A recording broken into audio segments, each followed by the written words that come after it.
por que o Vini Júnior não consegue jogar na seleção brasileira. O Vini é um dos maiores nomes do futebol no momento, e a prova disso é que o cara tá sendo cotado para ser o vencedor da Bola de Ouro na temporada atual, que é o maior prêmio individual que o atleta pode ganhar no esporte. Mesmo assim, quando a gente liga a TV e bota uma partida da seleção brasileira, a sensação é que o Vini não consegue jogar tão bem assim. Mas por quê? No real, ele faz gols decisivos nos maiores campeonatos do mundo. Contra o Barcelona, por exemplo, ele amassa na maior parte das vezes, que inclusive é um dos clássicos mais absurdos da Europa inteira. Na Champions, o principal campeonato de clubes do mundo, ele doutrina, enquanto outros jogadores como Haaland e Mbappé, que eram os dois melhores do mundo há um tempo atrás, são meio cancelados nas partidas e anulados pela defesa dos times que enfrentavam no campeonato. O Vini doutrina o jogo inteiro e normalmente é ele quem assume o protagonismo do maior clube do mundo, então por que ele não consegue jogar pela seleção brasileira? O Vini, na realidade, joga exatamente como ele faz no Real Madrid, só que a diferença é simples. Dos 11 em campo, apenas um jogador faz parte do ciclo de tentar fazer algo para ajudar ele. No Real Madrid, jogando contra o City pelo primeiro jogo de ida, os dois melhores clubes do mundo no momento acabaram empatando num 3-3 absurdo, feito só de golaços. No último gol do jogo, o Vini fez um cruzamento perfeito pro Valverde, que de primeira deu um chute monstruoso e explodiu o gol, garantindo o empate numa situação complicada pro time. Agora vamos voltar pra seleção. Numa das últimas partidas, o Vini fez exatamente o mesmo cruzamento, que terminou exatamente no mesmo lugar, mas não era exatamente o mesmo jogador. Ou seja, a bola sobrou pro companheiro de seleção dele e o Paquetá chutou errado e acabou isolando a bola. No mesmo jogo, o Vini ganhou um escanteio para a seleção do nada e na bola parada o Brasil conseguiu novamente perder mais uma oportunidade de gol. No real, quando isso aconteceu, o Carvajal, um cara de 1,70 m de altura, conseguiu ganhar no cabeceio contra dois alemães de uma vez. Agora dá pra entender melhor? No último jogo contra o Paraguai, o Vini finalmente assumiu um protagonismo muito maior, exatamente do tamanho dele.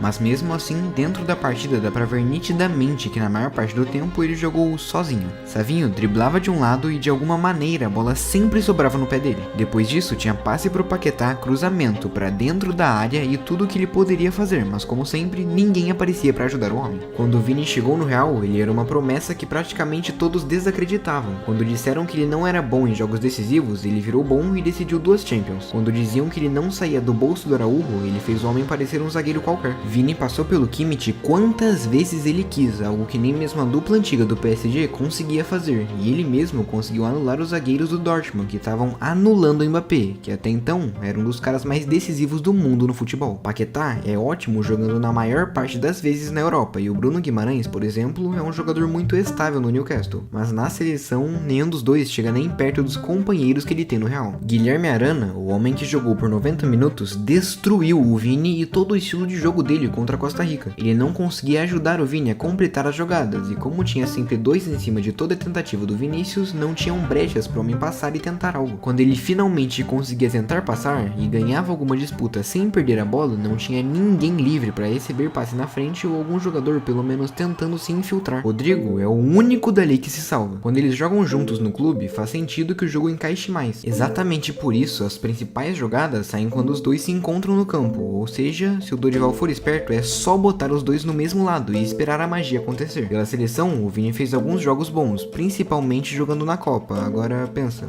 por quê? Lá, ele tinha um cara muito bom de bola que jogava com ele. Opa, esse aí não, esse aqui sim. O Neymar, mesmo mais velho, dava o apoio perfeito que o Vini precisava, e por isso ele conseguia jogar melhor na Copa do Mundo do que num amistoso contra uma das seleções que nunca tiveram muito peso no futebol. O Neymar tem um estilo de jogo parecido com o do Rodrigo, com uma leitura bem acima do normal sobre o que tá rolando, e com isso, obviamente, o jogo do Vini era muito mais leve e solto. Não pensa que de todo modo o Neymar só ajuda o Vini, na verdade é exatamente o contrário disso, mas calma, não precisa me xingar ainda. Nas entrevistas recentes, o Ney disse que o Vini merece sim ter uma bola de ouro nessa temporada, e realmente, não teve nenhum jogador no mundo inteiro que foi melhor que ele durante toda a temporada, mas mesmo assim, o Neymar atrapalha ele na seleção. O peso de ser o próximo protagonista da seleção mais vencedora de todos os tempos já seria algo pesado demais para ele carregar, mas carregar isso e ser diretamente o próximo protagonista depois do Neymar é ainda pior. O Ney se tornou o jogador com mais gols pela seleção da história, e com a lesão do Neymar no momento, a comparação entre os dois se intensifica mais ainda. Até mesmo porque com a ausência do papai Ney, o Vini tem sido responsável para ser o melhor da seleção no momento. Os números são completamente absurdos, e só para dar uma noção da diferença entre os jogadores, vez. Rodrigo e Vini juntos não chegaram nem na metade dos gols que o Neymar, na mesma idade deles, tinha pela seleção brasileira. Obviamente, nesse momento você passa a pensar que então o Vini não é tão bom assim, certo? Errado. Na realidade, o Neymar é realmente bom demais e mais uma vez vamos comparar. Neymar já tem mais gols e mais assistências que o Kaká e o Ronaldinho Gaúcho juntos pela seleção brasileira, e olha que a carreira dele ainda não acabou. Se ele estender a carreira até pelo menos a Copa de 2026, os números podem não ser alcançados por outro jogador por pelo menos 40 anos, como foi do Pelé até o Neymar. Isso obviamente intensifica o peso absurdo que o Vini tem que carregar, e esse fator é um dos principais para justificar porque tem sido tão difícil para ele manter essa constância. Mesmo sendo mais individual, o Vini sempre jogou para ajudar o time dele, seja a seleção